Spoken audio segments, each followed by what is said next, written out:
Chicos, bienvenidos. El día de hoy vamos a continuar con el tema de la liturgia de la palabra. Ya conocimos sus partes, pero ahora vamos a ver un poquito más sobre ella. Pero antes de empezar, vamos a hacer nuestra oración inicial. En el nombre del Padre, del Hijo y del Espíritu Santo. Amén. Señor, nos ponemos en tu presencia. Te pedimos que nos acompañes durante esta sesión de catecismo, que nos ilumines, que nos ayudes a comprender y a acoger en el corazón todo esto que vamos a ver el día de hoy. Queremos prepararnos, queremos conocerte, queremos recibirte en nuestro corazón. Te pedimos también la intercesión de la Virgen María, tu Madre y nuestra Madre. Y terminamos nuestra oración pidiéndole a ella y al Espíritu Santo que sean nuestros compañeros y quienes nos ayuden a comprender y explicar todo esto el día de hoy. Decimos: Dios te salve María, llena eres de gracia, el Señor es contigo. Bendita eres entre todas las mujeres y bendito es el fruto de tu vientre, Jesús. Santa María, Madre de Dios, ruega por nosotros pecadores, ahora y en la hora de nuestra muerte. Amén. Espíritu Santo, fuente de luz, ilumínanos, en el nombre del Padre, del Hijo y del Espíritu Santo. Amén. Muy bien, pues ya veíamos cuáles son las partes de la liturgia de la palabra. Vimos los ritos iniciales, vimos las lecturas, vimos cada uno de los elementos que conforman esta primera gran parte de la misa. Y muchos creen que es la parte menos importante, que es mucho más importante la liturgia eucarística y que la liturgia de la palabra, pues incluso se la pueden brincar, ¿no? Pero no es así. La liturgia de la palabra es igual de importante que la liturgia eucarística. La liturgia de la palabra es un momento, o son momentos de preparación, son momentos de oración y de diálogo con Dios. ¿Qué necesitamos para que haya un diálogo? Bueno, necesitamos que alguien hable, que la persona escuche, acoja en su corazón lo que escuchó y entonces responda. Y eso es justamente lo que hacemos en la liturgia de la palabra. Dios nos habla por medio de las lecturas que escuchamos en la misa. Nos habla en el Antiguo Testamento, nos habla en el Nuevo Testamento, nos habla en el Evangelio y nosotros le contestamos. Ya hablábamos de que el Salmo es como la forma que tiene el pueblo de responderle a Dios sobre lo que nos dijo en la primera lectura. Entonces, ¿qué nos toca a nosotros en la liturgia de la palabra? Escuchar, acoger en el corazón la palabra de Dios, ver cómo aplica para mi vida, qué me dice a mí particularmente. No le dice lo mismo a un niño que a un adulto, porque las realidades que se viven son diferentes. Los problemas que tiene un niño de los que tiene un adulto son diferentes. No más o menos importantes, simplemente diferentes. Entonces, la palabra de Dios nos habla a cada uno de forma específica, como si Jesús en el Evangelio te estuviera hablando a ti. Entonces, por eso debemos acoger esa palabra y meditar qué me dice a mí, qué puedo aprender de esta palabra. Y bueno, la homilía nos sirve también para esto, para entender la palabra. Los sacerdotes tienen una preparación que les ayuda a comprender la Sagrada Escritura de una mejor manera y el Espíritu Santo los ilumina para que puedan explicar, para que puedan decir lo que el pueblo, es decir, nosotros, necesitamos escuchar. Entonces, por eso es importante que hagamos un esfuerzo por entender la homilía. Yo sé que a veces es complicado, a veces son muy largas, pero hagamos el esfuerzo para que podamos entender lo que el Padre nos dice y así entendamos mejor las lecturas. Y bueno, ¿de dónde sale esta liturgia de la palabra? ¿A quién se le ocurrió? Si nos vamos a la Biblia, yo aquí tengo mi Biblia, ustedes si quieren pueden ir por una. La Biblia nos dice desde el Antiguo Testamento que el pueblo se reunía para escuchar la palabra de Dios, ¿sí? Entonces, podemos encontrarlo desde la época de Moisés, ¿sí? Que el pueblo se reunía y se leía en voz alta. Podemos encontrar en el libro de Nehemías, la cita es Nehemías capítulo 8. Vamos buscándola.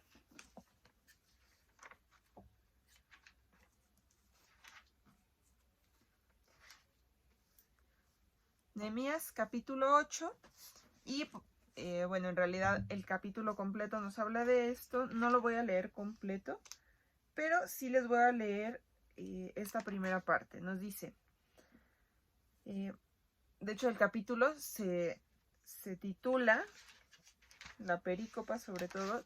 ¿Qué es una perícopa? Es como el bloque, les iba a decir el párrafo, pero una perícopa puede tener varios párrafos. En la Biblia les voy a poner un ejemplo. Aquí tenemos estas letras en negrita, ¿sí? Dice fin de las obras. Entonces, de aquí a que volvamos a encontrar letra negrita, eso es una perícopa. Es como si fuera un subtítulo, por así decirlo. Eso es una perícopa. Ok, entonces esta perícopa se titula Lectura pública de la ley. Y dice: todo el pueblo se congregó como un solo hombre en la plaza de la Puerta de las Aguas y pidió a Esdras, el escriba, que trajera el libro de la ley de Moisés, que el Señor había entregado a Israel. Así lo hizo el sacerdote Esdras. El día 1 del 7º mes trajo el libro de la ley y ante la asamblea compuesta por hombres, mujeres y cuantos tenían uso de razón, lo estuvo leyendo en la plaza de la Puerta de las Aguas desde la mañana hasta el mediodía. Todo el pueblo, hombres, mujeres y cuantos tenían uso de razón. Aquí hago un pequeño paréntesis. ¿Qué significa esto de todos cuantos tenían uso de razón? Pues aquí también pueden entrar los niños que ya entendían lo que se estaba leyendo, ¿sí? Y cuantos tenían uso de razón, escuchaban con atención la lectura del libro de la ley. Y bueno, aquí nos sigue explicando quiénes estaban con Esdras y toda esta parte, ¿no? Entonces, ya desde el Antiguo Testamento, el pueblo se reunía para escuchar la palabra de Dios. De hecho, en las ceremonias de los judíos, en el templo, pues justamente eso hacían, ¿verdad? O eso hacen. Escuchar la palabra de Dios, escuchar y recitar los salmos. Y lo podemos ver que hasta el mismo Jesús lo hace. Si nos vamos a... es en el Evangelio de Lucas.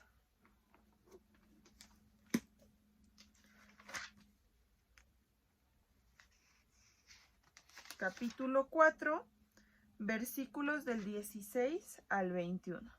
Fíjense bien, se los voy a leer. Dice: llegó a Nazaret, se refiere a Jesús. Llegó a Nazaret, donde se había criado. Según su costumbre, entró en la sinagoga un sábado y se levantó para hacer la lectura. Le entregaron el libro del profeta Isaías y al desenrollarlo encontró el pasaje donde está escrito: el Espíritu del Señor está sobre mí, porque me ha ungido para anunciar la buena noticia a los pobres. Me ha enviado a proclamar la liberación de los cautivos y a dar vista a los ciegos. A libertar a los oprimidos y a proclamar un año de gracia del Señor. Después enrolló el libro, se lo dio al ayudante y se sentó.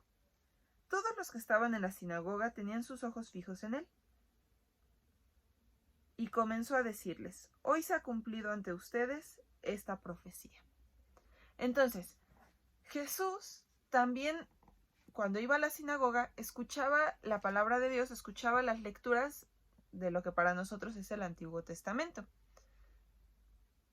Los judíos no celebran la misa como la celebramos nosotros, entonces su esquema es un poquito diferente.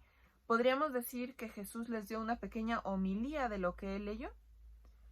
Y en este caso, pues él escogió la lectura. Si se fijan, nos dice: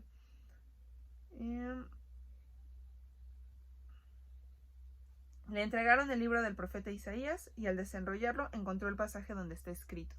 Entonces, él revisó y dijo: ok, voy a leer esto. Y cuando termina de leer, la gente esperaba que él pues hiciera algún comentario y así lo hace. Entonces, no es algo nuevo, Jesús también lo hizo, de hecho, si hacemos como la comparación, pues en esta cita bíblica nos narra cómo Jesús, comparándolo, sería como un lector, ¿sí? Como las personas que ahora pasan y leen, bueno, Jesús también lo hizo. Y más adelante, ya que Jesús asciende al cielo y se forman las comunidades cristianas, cuando San Pablo, por ejemplo, o Pedro o alguno de los apóstoles les enviaba una carta, se reunía toda la comunidad y alguien la leía en voz alta. Y entonces todos escuchaban las indicaciones, los consejos, las noticias, aquello que Pablo les iba contando en sus cartas, o Pedro o cualquiera de los apóstoles. Y después intercambiaban esas cartas con otras comunidades. Si se las habían enviado a una, se la prestaban después a otra para que todos se edificaran con las diferentes recomendaciones que hacía el apóstol a la comunidad. Y podríamos preguntarnos, ¿y por qué seguir leyendo el Antiguo Testamento? ¿Por qué no en misa nada más se lee los evangelios y las cartas, ¿no? El Nuevo Testamento. Bueno, pues es muy importante el Antiguo Testamento porque ahí vamos viendo cómo Dios habló a su pueblo por medio de los profetas y en Jesús se cumplen todas las promesas que los profetas pues fueron anunciando. Entonces, el Antiguo Testamento para los católicos es muy importante porque es, digamos que, la historia de la promesa de Dios, la historia de la salvación, mucha está en el Antiguo Testamento. Cuando llega Jesús, pues se cumple lo que se vio en el Antiguo Testamento. Y bueno, el Nuevo Testamento es esta forma de, en los Evangelios, Jesús cumple el Antiguo Testamento y nos da una nueva ley, nos da una nueva alianza también y podríamos decirlo así, nuevos parámetros. Hay cosas del Antiguo Testamento que quedan obsoletas, por así decirlo, con la llegada de Jesús, sí. Pero muchas otras, como es la ley, por ejemplo, los católicos no cumplimos o no seguimos la ley de los judíos porque Jesús nos dio una nueva ley, que es el mandamiento del amor. Y nos regimos también por los 10 mandamientos, pero no por los 600 preceptos que siguen los judíos. Entonces, hay cosas que nosotros ya no hacemos, pero que es importante conocer, porque si no entendemos, si no conocemos el Antiguo Testamento, no vamos a entender completamente pues las cosas que Jesús hacía.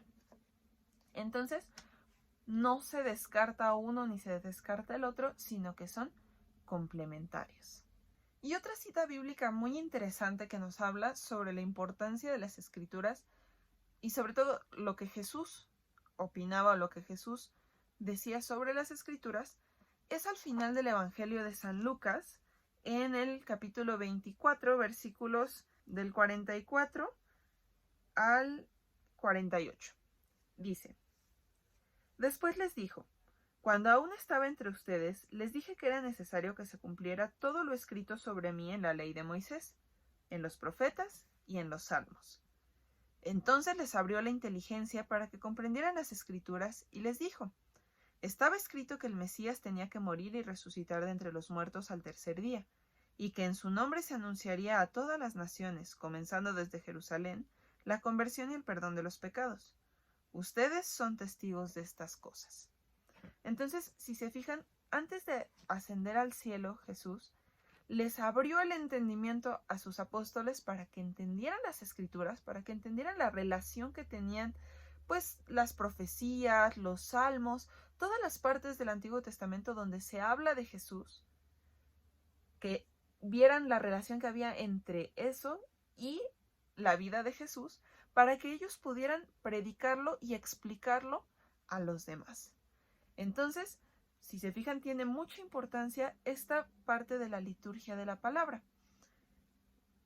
Y me gustaría también tocar otro punto, otra duda que puede surgir en ustedes acerca de la liturgia de la palabra. Y es, ¿Qué se usa para leer las lecturas? ¿Qué tienen ahí en el ambón? ¿Es una Biblia? Bueno, no se tiene una Biblia como tal en el ambón, sino que se usa algo llamado leccionario. Y también existen los evangeliarios. Vamos a hablar primero del leccionario. Al principio, las primeras comunidades cristianas, como ya les mencionaba, lo que hacían era leer, pues a lo mejor un poco del Antiguo Testamento, a lo mejor las cartas que los apóstoles les mandaban, y ya sean los apóstoles o los obispos y sacerdotes que poco a poco fueron instituyendo, les ayudaban a comprender o les iban explicando. Pero hay fuentes de santos que nos narran que estas primeras reuniones a veces eran pues el tiempo que durara, ¿no? El tiempo que pudieran, que tuvieran disponible. No era como una hora como ahora lo hacemos, sino que podía llegar a ser toda la noche. De hecho, en Hechos de los Apóstoles encontramos, miren, se los voy a leer, es Hechos de los Apóstoles 20, capítulo 20, y es por ahí del versículo 7.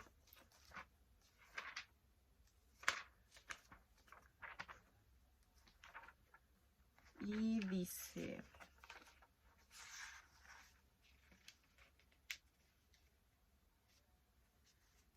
el domingo nos reunimos para la fracción del pan. Pablo, que tenía que irse al día siguiente, les estuvo hablando y prolongó su predicación hasta la medianoche. Esto es el puro versículo 7. Entonces, si se fijan, se reunieron para la fracción del pan, es decir, para la Eucaristía, y Pablo les estuvo hablando hasta la medianoche. Entonces, era mucho más largo. Poco a poco y con el tiempo se dieron cuenta que pues sería bueno estructurar las lecturas para que pues se pudiera abarcar todo y que hubieran lecturas especiales dependiendo de las fiestas. Entonces se creó esto que es el leccionario.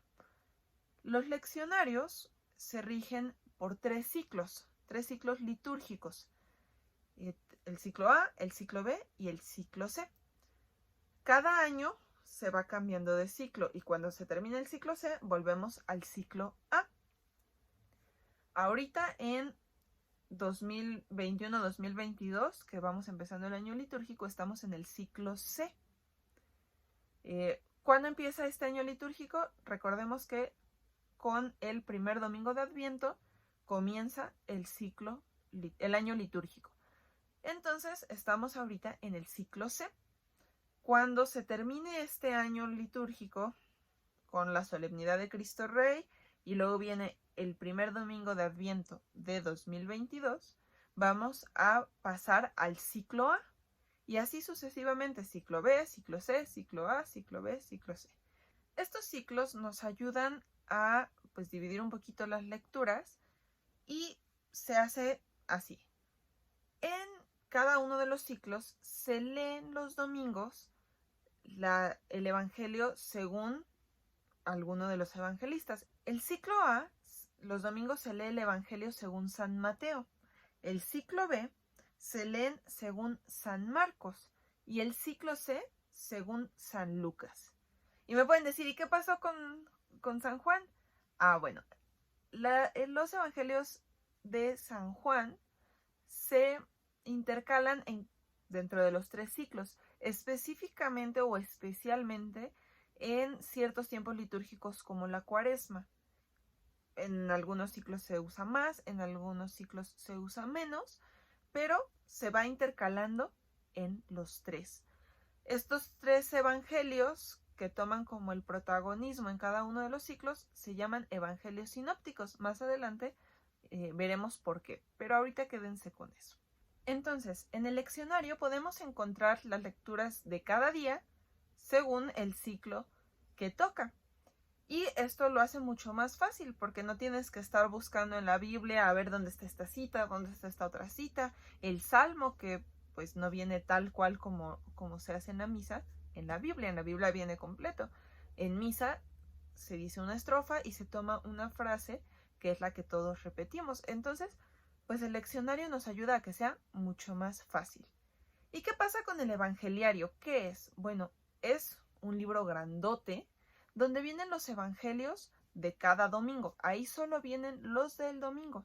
Y si alguna vez te ha tocado ver que el domingo el padre entra en la procesión y ya sea él o alguno de los lectores o algún seminarista entra con un libro grandote así en las manos, ese es el evangeliario. Y normalmente tienen los evangelios con ilustraciones muy bonitas o con garigoleos o vamos, de una forma muy elegante, muy bonita, dándole la importancia que tiene a la palabra de Dios. Volviendo a lo que decíamos al principio de la sesión del día de hoy, en cuanto a que la liturgia de la palabra es un diálogo entre Dios y nosotros, después de que pasan las lecturas, la homilía, los domingos viene la profesión de fe o el credo y la oración universal. Entonces, en las lecturas, en la primera lectura Dios nos habla, en el Salmo le contestamos, si hay segunda lectura, Dios nos vuelve a hablar, igual en el Evangelio, en la homilía nos habla a través del sacerdote, en las otras es a través de la palabra de Dios, en la homilía es a través del sacerdote, que es su ungido, su representante, y después, con la oración universal y con la profesión de fe, nosotros le hablamos a Dios, nosotros respondemos. Con la profesión de fe, pues decimos que nosotros creemos en todo lo que la Iglesia nos marca. Y con la oración universal, nosotros le pedimos a Dios por intenciones específicas. Esas intenciones vienen en un librito especial, otro librito aparte del leccionario y del evangeliario, en el que encontramos para cada domingo las intenciones y se pueden agregar algunas, pues dependiendo de las necesidades de la parroquia o de la comunidad. Entonces, ese es otro librito especial. Y volviendo al punto, pues si se fijan, es un diálogo. Dios habla, nosotros hablamos. Y bueno, antes escuchamos, ¿no? Dios habla, nosotros escuchamos, acogemos, respondemos. Luego Dios nos vuelve a hablar a nosotros y claro que Dios nos escucha. Entonces, por eso es tan importante la liturgia de la palabra. No la dejemos en un segundo lugar. Hay quien piensa que si llega tarde a misa y nada más llega a comulgar, no hay problema. Claro que hay problema porque se están perdiendo de esta parte que está tan relacionada a la palabra de Dios, en la que nosotros tenemos este diálogo con Dios, en la que aprendemos, en la que escuchamos lo que Dios nos quiere decir y en la que también nos alimentamos de la palabra de Dios. Hay también quien cree que si no puede comulgar, pues no vale la pena ir a misa. Tampoco es cierto, porque también, como ya acabo de decir, nos alimentamos de la palabra de Dios. En el caso de ustedes que no han hecho la primera comunión, pues eso es lo que los llena cuando van a misa, escuchar las lecturas, escuchar la homilía, les va ayudando en su vida cotidiana también. Y a quienes ya hicimos la primera comunión, también nos va marcando la pauta, nos va diciendo esto está bien, esto está mal, un católico hace esto, a Dios le agrada esto o no le agrada lo otro. Y con eso nos ayuda a saber cómo debemos vivir los católicos. Bueno, pues esto nos muestra la importancia de la liturgia de la palabra y nos lleva también a la importancia de la Biblia, porque a final de cuentas estamos hablando de la palabra de Dios. El día de hoy lo vamos a dejar hasta aquí y vamos a hacer nuestra oración final. En el nombre del Padre, del Hijo y del Espíritu Santo. Amén. Señor, te damos gracias porque nos permites concluir una sesión más del Catecismo. Te damos gracias por tu palabra, por la liturgia de la palabra en la que podemos escucharte, podemos acoger en nuestro corazón tus palabras y podemos responderte y sabemos que tú nos escuchas a nosotros. Te pedimos que nos ayudes a comprenderlo, te pedimos que nos ayudes a valorarlo y a amarlo. Te pedimos también que nos ayudes a ser buenos, a seguirnos preparando para recibirte en nuestro corazón de forma eucarística, de forma sacramental. Y nos despedimos haciendo la oración que tú mismo nos enseñaste. Padre nuestro que estás en el cielo, santificado sea tu nombre. Venga a nosotros tu reino, hágase tu voluntad en la tierra como en el cielo. Danos hoy nuestro pan de cada día. Perdona nuestras ofensas como también nosotros perdonamos a los que nos ofenden. No nos dejes caer en tentación y líbranos del mal. Amén. En el nombre del Padre, del Hijo y del Espíritu Santo. Amén. Muy bien, chicos, hemos llegado al final de este video. Los espero en el próximo video para seguir conociendo más sobre estos temas. Que Dios los bendiga y hasta la próxima.